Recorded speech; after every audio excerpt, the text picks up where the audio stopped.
आज के इस वीडियो में हम गूगल शीट्स में एच लुकअप या हॉरिजॉन्टल लुकअप के बारे में पढ़ेंगे। एच लुकअप गूगल शीट का एक इम्पॉर्टेंट फंक्शन है जो डेटा को सर्च करने के लिए यूज होता है।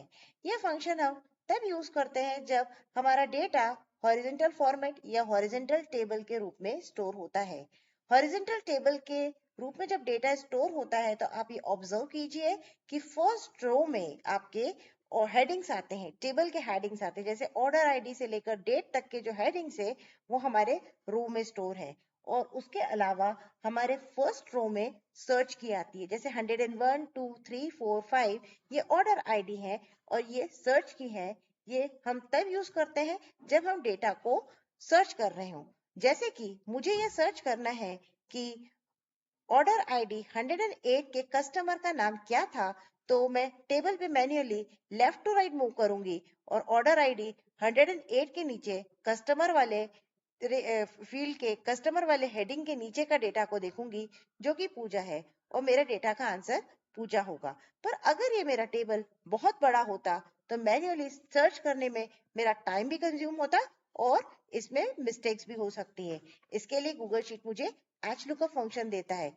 एच लुकअप में आपको कोई रिजल्ट देखना है, उसके लिए आप सेल्फ को सिलेक्ट कीजिए कि आपको कौन सी वैल्यू सर्च करनी है। यहाँ पर मुझे कस्टमर की वैल्यू सर्च करनी, कस्टमर का नेम सर्च करना है, तो मैंने वो सेल सिलेक्ट किया जहां पर मैं वो नाम देखना चाहूंगी। उस सेल को सिलेक्ट करने के बाद उस सेल में मैं लिखूंगी इक्वल टू, और इक्वल टू लिखने के बाद हम लिखेंगे एच लुकअप।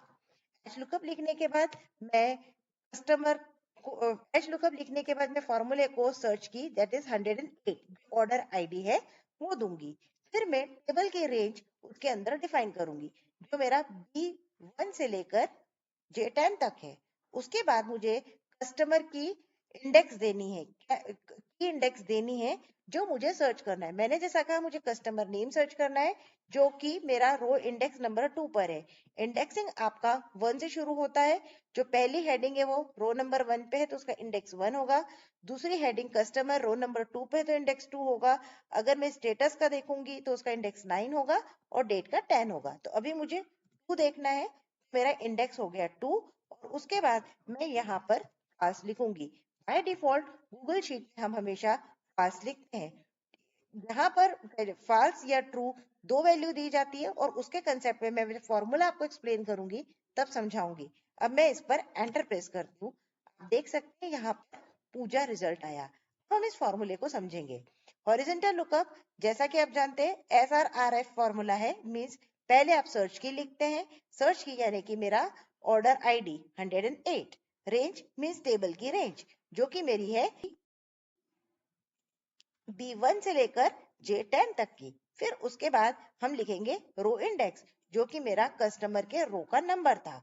और फिर उसके बाद आता है फाल्स। यहाँ पर मेरा टेबल sorted है कि अनसॉर्टेड है। अगर मुझे इसकी कोई जानकारी नहीं है, यानी कि मुझे नहीं मालूम है मेरे टेबल में सर्च की वाली यानी फर्स्ट रो असेंडिंग या डिसेंडिंग ऑर्डर में दी है, तो मैं यहाँ पर फाल्स लिखती हूँ। तो ये मैं गूगल शीट को इंस्ट्रक्ट करती हूँ कि मुझे इस ऑर्डर आईडी के नीचे दिए गए जिस की को मैं सर्च कर रही हूँ या जिस कॉलम को मैं सर्च कर रही हूँ उसका एग्जैक्ट मैच दीजिए, तो वो मुझे ढूंढ कर देता है।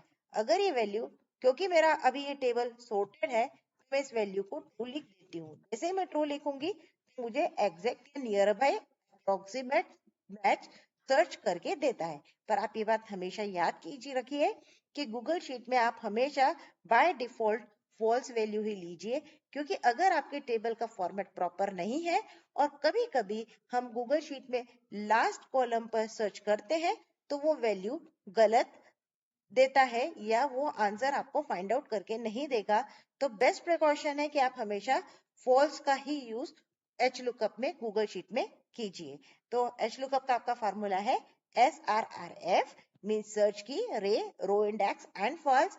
ट्रू जब आप बहुत ही ज्यादा श्योर हो आपकी फॉर्मेटिंग प्रॉपर है और आपको अप्रोक्सीमेट मैच चाहिए, तो ही आप एफ का यूज की ट्रू का यूज कीजिए। एल्स SRRF आपका एच लुकअप का फॉर्मूला है जो बेस्ट प्रैक्टिस है गूगल शीट्स के लिए। अगर आपको ये वीडियो पसंद आए तो इसे लाइक और सब्सक्राइब करें। Thank you.